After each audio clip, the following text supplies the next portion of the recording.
Hoy está aquí, me da una enorme alegría, alguien que respeto, que quiero, que admiro, Andrés Beltramo, corresponsal de Notimex en el Vaticano, que usted escucha aquí frecuentemente. Querido Andrés. Joaquín, es mutuo, todos los adjetivos son mutuos y más. Además, la oportunidad de poder saludarte y felicitarte por todos estos años, ya lo había hecho a la distancia, ahora lo hago personal. Gracias, además ya sea un vaticanólogo, un vaticanista que ¿cómo manejas información? Bueno, es el trabajo, ¿no? Sí, claro. Cuando uno le gusta algo se apasiona, creo que es la pasión lo que te mueve más que... Pero hay que meterse y quizás es más fácil encontrar buena información con algún Usheri, que es el portero de alguna oficina vaticana, que con algún cardenal, que también les gusta hablar, quizás con un café de por medio y no tanto públicamente, pero sí hay cardenales que hablan. Sí, hay que hablan todos off the record, pero tienen la información, ¿no? Sí, sí. Y ahora está muy intensa la información, porque hay un ambiente un tanto enrarecido en torno a la figura del Papa Francisco, ¿no? Era lo que te iba a decir. Yo veo que hay incluso una ofensiva contra el Papa Francisco de los sectores más, fíjate lo que decir, los más conservadores de la Iglesia, que por sí lo es, ¿no? Sí, pero es paradójico que estos sectores se podrían decir conservadores, aunque en realidad son una galaxia bastante disímbola entre sí, que se han un poco visto unidos porque sienten que ciertas ideas y ciertos intereses están siendo afectados por lo que el Papa está haciendo. En realidad caen en una contradicción natural, porque con la excusa de la ortodoxia critican al Papa, pero en la Iglesia Católica, ¿quién es el que marca la pauta de la ortodoxia? Sino el Papa, ¿no? Entonces, si el Papa está marcando esa pauta, en realidad a lo que nos enfrentamos es a una serie de grupos que en el fondo lo que están manifestando es que consideran a la Iglesia una especie de propiedad privada, donde ya no es la congregación para la doctrina de la fe, el púlpito desde donde se juzga la doctrina, sino algunos blogs, algunas opiniones, algunas filtraciones. Y eso es un poco antinatura para la propia Iglesia, ¿no? Es verdad, el Papa Francisco es muy valiente, es muy audaz, lo vimos en México, se mete, no tiene miedo y comete errores, él mismo lo ha dicho. Él mismo ha desmitificado un poco el pontificado. Y entonces, quizás un elemento que algunos utilizan en su contra es esto, porque parecería como una debilidad, pero a la gente le gusta. Y eso es algo que le da una fortaleza. Entonces, quienes están en esos aparatos eclesiocuriales, ¿no? Tienen otra mirada del Papa, que lo ven como aceptando errores, o enmendando, o tomando decisiones, o sacando un solio cardenalicio, un cardenal abusador, porque así ocurrió con McCarrick, y sin embargo lo acusan a él de ser encubridor. Hay toda una serie de contradicciones, ¿no? Contradicciones que en algún momento llegan a poner en el terreno de la duda el voto de obediencia, porque el voto de obediencia conlleva una parte de lealtad, ¿no? El Papa ya sabía que iba a ser acusado y criticado desde el principio de su pontificado, porque lo fue en Argentina, fue muy hostilizado, y él en Argentina había plasmado algunas de las líneas que después ha llevado a cabo en el pontificado. Por lo tanto, lo tenía en su agenda. Lo que sé de algunas personas que lo han visto en estos días es que lo sienten un poco cansado de tanta discusión. Y además ponerlo en discusión, porque es como embarrar la cancha. O sea, lo ponen en discusión, quizás no lo critican abiertamente, pero le complican su trabajo, ¿no? Y además es recurrente su condena al chisme. Bueno, sí, ¿sí? Al chismorreo. Sí, lo dice, lo acabo de decir otra vez el miércoles, sí. La condena al chisme, el chisme la intriga. Claro, y el rumor, la murmuración, sí. Usó la palabra murmuración. Él dice que es terrorista, porque se tira la bomba y se escapa, ¿no? Sí. Y después explota la bomba, sin tener elementos, sin certificar, y cuando muchas veces así, digamos coloquialmente o bromeando, el Papa recomienda, sobre todo en los grupos de las comunidades católicas, si tienen que hablar mal de alguien, mejor muérdanse la lengua, le va a doler, pero van a estar mejor, ¿no? Sí, pero no, ya ves que el chisme es una debilidad, es parte de la condición humana, las grandes debilidades, y la injuria, y la traición, el hablar a la espalda. Pero en el caso, por ejemplo, de Viganó, el exnuncio en Washington, esta carta que publicó es terrible. Yo diría que no para el Papa, es terrible para Viganó y para su grupo. Bueno, primero muestra una gran contradicción, porque él, Viganò, ex embajador del Vaticano en Estados Unidos, antes de tener ese puesto estaba en la curia romana, en tiempo de Juan Pablo II y en tiempo de Benedicto XVI, y en su memorial dice que toda la culpa de los abusos, etcétera, y encubrimiento supuestamente, la tiene el Papa Francisco, pero en el año 2000 el Papa Francisco no era Papa y Viganò ya había recibido señalamientos, y él no indica personas, o indica a algunas personas y no indica a otras personas. Pero además, la pregunta es, el tema de los abusos sexuales, son años que lo estamos, digamos, tocando. ¿Cuál es el motivo de querer enfangar a solo un Papa? Y ¿por qué es el Papa? no, porque lo que buscan es que renuncie, porque de hecho lo dice claramente, que renuncie el Papa. Ok, yo te pregunto a ti y a cualquier persona que tenga un poco de sentido común, ¿el problema de los abusos sexuales se va a acabar o se va a modificar porque el Papa renuncie? No, al contrario, el Papa tiene que tomar las medidas que ha tomado y que está tomando, y ya convocó para febrero a todos los presidentes de las conferencias episcopales.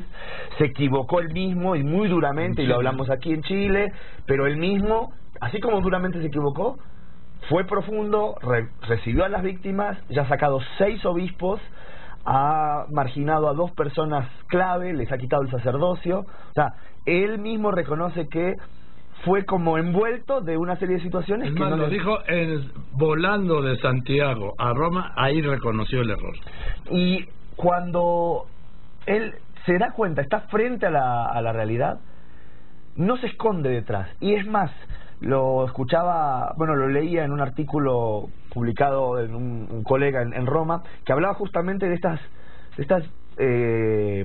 2 extremos que están un poco en tensión con el Papa, porque también hay una parte que es menos estridente, pero que existe, que es aquella que pretende que el Papa es un superhéroe, que hace todo y que él es la primavera de todo, y el mismo Papa tampoco pretende ser eso, ser un ícono, un fantocho, ¿no?, da usar en cada momento, sino él está con humildad proponiendo una renovación de la Iglesia, y va por el camino del medio, ¿no? Y entonces decía este colega que es significativo que el Papa, ante todas estas críticas, no se ha escondido detrás de los muros vaticanos. Sale, está con la gente, va a visitar a los pobres en Roma, y esto demuestra, digamos, que no se deja plegar por los intereses que son fuertes y que están en su entorno, sino que busca desde su lugar responder sin siquiera decirlo o hablarlo abiertamente, sino con los gestos y con las demostraciones, ¿no? Yo supe una anécdota de que alguien le comentó que un cercano estaba hablando mal de él y que le hablaba de su renuncia, y que era un miércoles, sí, y que el Papa le dijo: oye, asómate a la ventana, ¿sí? ¿Cómo está la plaza? No, llena la plaza y hasta la vía de la conciliación. Muy bien. Bueno, él incluso acaba de tener una reunión importante, el sínodo sobre los jóvenes, que para la mayoría de la gente quizás no tiene mucha relevancia, pero para él sí, porque marca las líneas, ¿no? Y él mismo, fíjate, una anécdota interesante, el Papa es la cabeza del sínodo, pero permite que todos hablen y discutan y propongan los temas para llegar a un documento que después le va a servir para iluminar, digamos, ¿no?, todo el camino de los jóvenes en el futuro. Y entonces hay un documento muy bueno, muy interesante, y él, siendo el Papa, de repente, en los trabajos de la comisión redactora, dice: hoy voy a ir a la comisión redactora, y va y se presenta, y no dice hay que hacer esto, sino que trabaja con todos los demás. Incluso en algún momento comentaba una mexicana, que fue la única mexicana que participó, una muchacha, Corina, una muchacha de Guadalajara, que se hizo muy famosa porque, como buena mexicana, la apodaron la jefa del lío, porque hacía lío, etcétera. Y estaban en un coffee break obispos de todos los lugares, 160 obispos, todos con sotana, etcétera, y estaban algunos jóvenes y decían: ahí está el Papa, está tomando un café, ¿no? Y el Papa los llama y les dice: vengan todos los jóvenes, ¿no? Quiero que hagan lío, y que cuando los obispos hablen, si ustedes no están de acuerdo, se quedan en silencio, si están de acuerdo, aplauden. No importa si es un cardenal, si es un obispo lejano, haciendo la posibilidad de que fuese todo muy dinámico. Y entonces lo que sale de ese sínodo no es lo que el protocolo marca de esos discursos perfectos y perfectibles, ¿no?, sino aquello que es más auténtico. Y entonces ese documento que el Papa, digamos, recibe de este sínodo, habla de la necesidad de una deuda histórica que tiene la Iglesia con las mujeres. Lo dice claramente, dice, tenemos una deuda histórica, no puede ser que las mujeres que estén en la Iglesia tienen la misma o más capacidad que muchos hombres, y sin embargo no ocupan los lugares porque las estructuras no se lo permiten.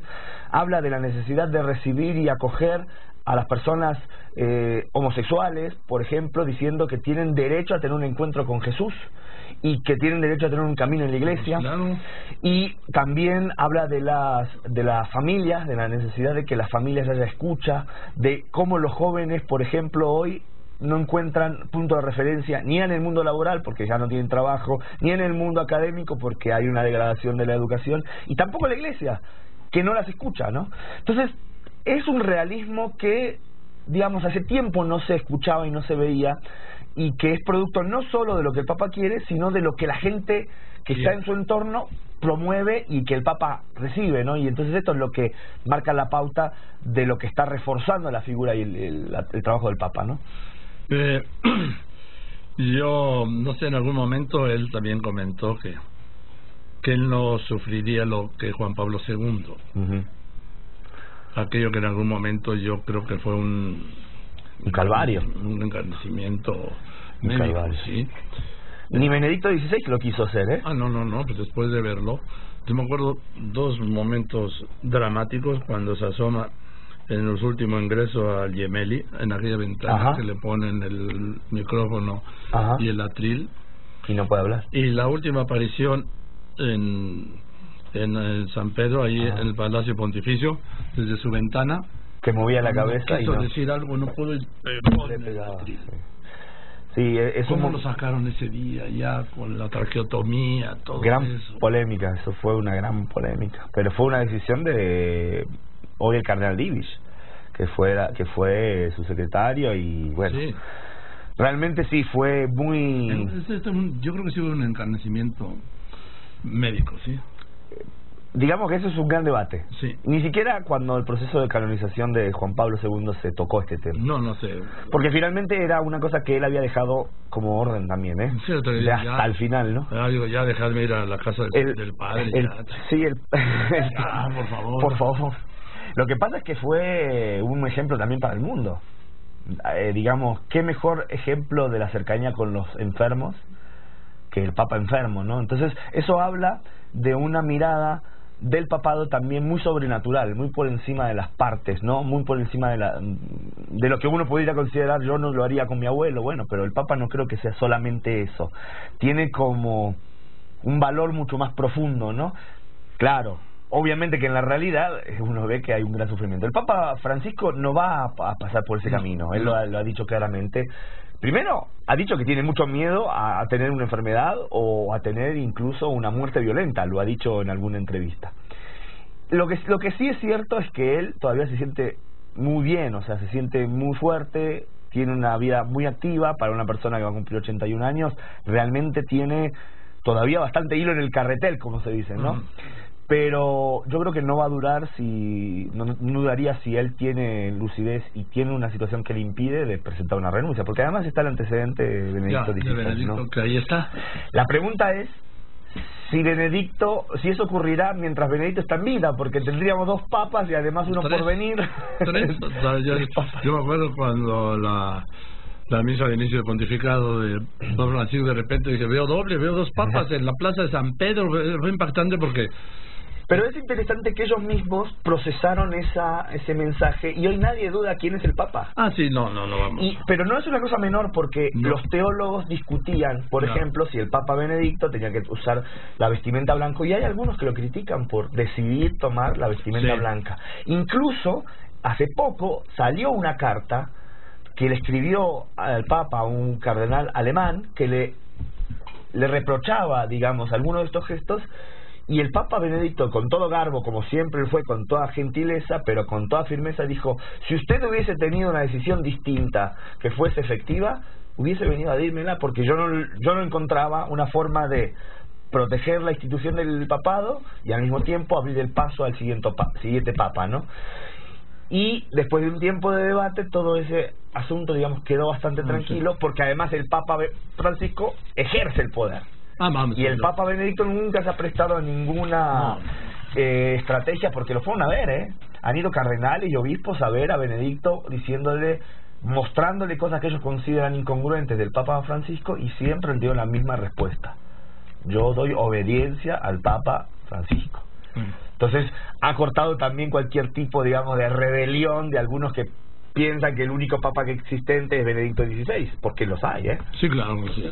En fin, Andrés, ¿vienes? ¿A qué viniste? Cuenta. No, vine a tener algunas charlas y estuve ayer, estuve en Puebla, y estuve ayer, el miércoles en el INDOSOC, es el Instituto Mexicano de Doctrina Social Cristiana. Hablamos sobre el sínodo y sobre estas cuestiones de la actualidad de la Iglesia. Y nada, y también viendo amigos, visitando amigos y compartir. Siempre tengo que venir un poco y hacer base cada tanto aquí, porque verdaderamente además es un momento interesante para México, ¿no? Sí, bueno. Y también mucho se pregunta cómo va a ser la relación del Papa con el nuevo presidente electo, ¿no? Yo creo que hay una buena voluntad de ambas partes. Es bastante manifiesta la admiración que el presidente electo López Obrador tiene del Papa.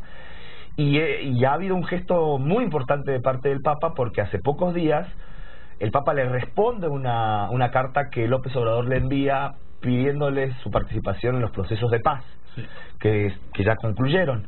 Y concluyeron con una carta del Papa. Y este gesto es tan fundamental como el hecho de que solo puede atribuirse a la voluntad del Papa, porque no es protocolar, no es protocolo que el Papa responda a un presidente antes de que tome posesión. Y entonces el protocolo seguramente le habrá recomendado al Papa que se mantenga esta realidad. Cuando el Papa responde, y además es una carta con un contenido muy importante, ¿no?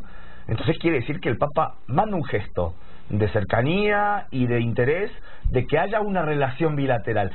¿Cómo se construye esa relación? Bueno, dependerá de ambas partes, ¿no? Pero efectivamente allá se nota que hay un ambiente positivo, y aquí también lo ha hecho público el propio presidente electo, ¿no? En fin, querido Andrés, gracias por venir y me da mucho gusto verte. Igualmente. Cariño, gracias, felicidades. Gracias. Bueno, un saludo a todos los que siempre escuchan, ¿no? Eso, aquí está en vivo y a todo color, Andrés Beltramo, corresponsal de Notimex en el Vaticano, un destacado vaticanista.